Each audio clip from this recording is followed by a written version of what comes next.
Hi, I am Sunil N. Rathod. Welcome to Just Learn on YouTube channel.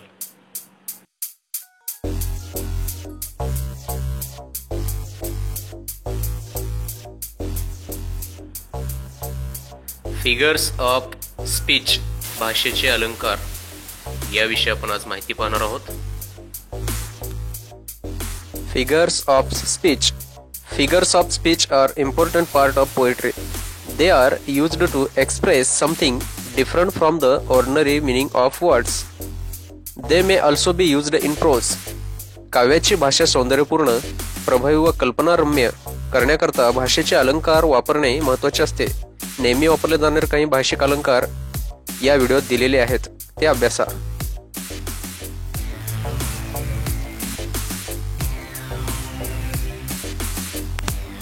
We are going to learn about simile. उपमा अलंकार. When two unlike things are compared using the word as or like, the figure of speech is simile.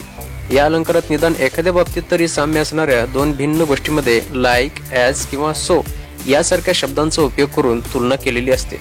उदाहरणार्थ, his muscles were as hard as steel. Metaphor, रूपक अलंकार. When two unlike things are compared implicitly, as if the two things are one and the same things, the figure of speech is metaphor. या अलंकारात उपमा अलंकाराप्रमाणे समान गुणधर्माची तुलना नसते, तर त्या दोन्ही गोष्टी एकच आहेत, समानच आहेत असे व्यक्त केलेले असते. जसे life is a jewel, value it, he was a lion in the war. Personification, चेतन गुणोक्ती अलंकार. When a non-living thing is compared to a person in respect of some quality, the figure of speech is personification. या अलंकारात निर्जीव वस्तू सजीव आहेत असे किंवा प्राणी, कीटक, पक्षी, वनस्पतींच्या ठिकाणी मानवी गुणधर्म आहेत असे दर्शवलेले असते. उदाहरणार्थ, The wind blew down on earth in anger. Apostrophe, परोक्ष संबोधन अलंकार. When a non-living thing or an invisible entity such as God is treated as a person and spoken to, the figure of speech is apostrophe. या अलंकारात अमूर्त, निर्जीव, अनुपस्थित काल्पनिक गोष्टी सजीव आहेत असे समजून विधान केलेले असते. Example, Oh life, you are a mystery to me. Alliteration, अनुप्रास अलंकार. When sounds are repeated in the sentence for pleasing or musical effect, the figure of speech is alliteration.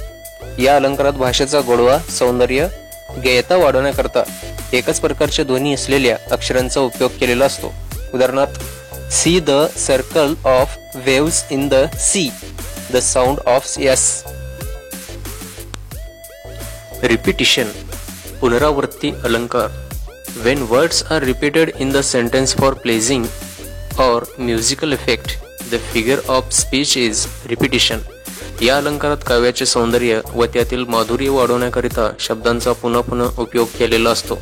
उदाहरणार्थ, I wish I could see him, I wish I could know him, never again, oh never shall I go that way again.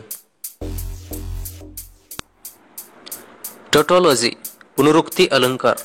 When two words or phrases in the sentence have the same meaning, the figure of speech is tautology.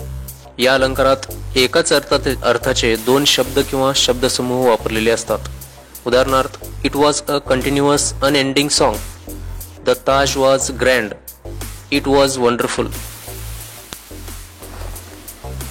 Onomatopoeia, ध्वनी अनुकरणात्मक अलंकार. When a word conveys the sound that is to be expressed, the figure of speech is onomatopoeia. या अलंकारात ध्वनी व्यक्त करणारे शब्द वापरलेले असतात. उदाहरणार्थ, The roar of the waves are deafening. Transferred epithet, परावर्तित विशेषण अलंकार. When the adjective is transferred from its rightful noun to another in the sentence, the figure of speech is transferred epithet. The word epithet means adjective. Epithet म्हणजे विशेषण. या अलंकारात एखाद्या विशिष्ट नामासाठी वापरले जाणारे विशेषण दुसऱ्या कोणत्या तरी नामाच्या संदर्भात वापरले असतात. उदाहरणार्थ, the old lady looked down the lonely road. The lady is lonely, not the road. Antithesis, विरोधाभास अलंकार. When opposite words or ideas are used in the same sentence, the figure of speech is antithesis.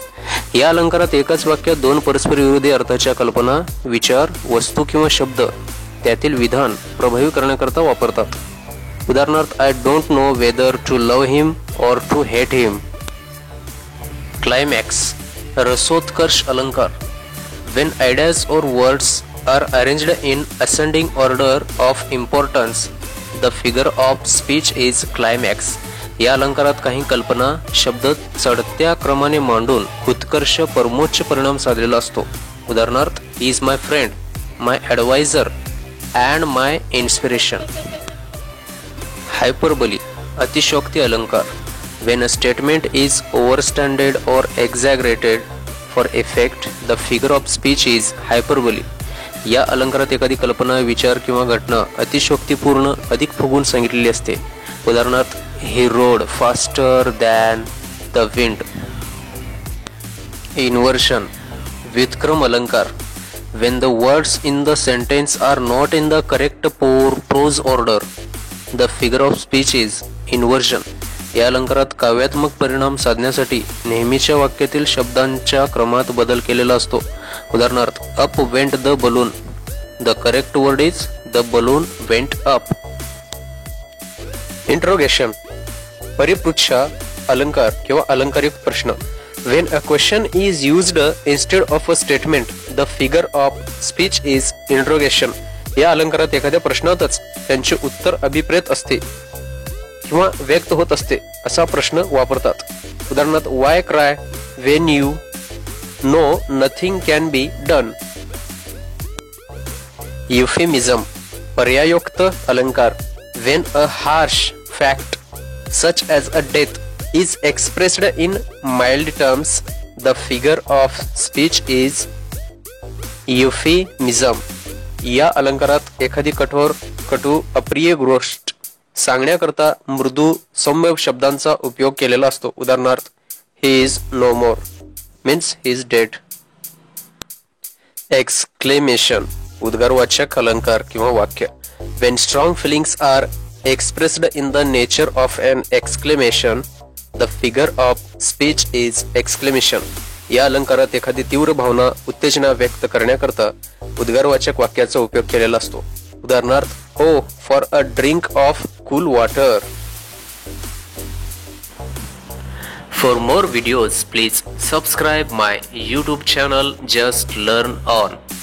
Music and video created by Sunil N. Rathod. Thank you.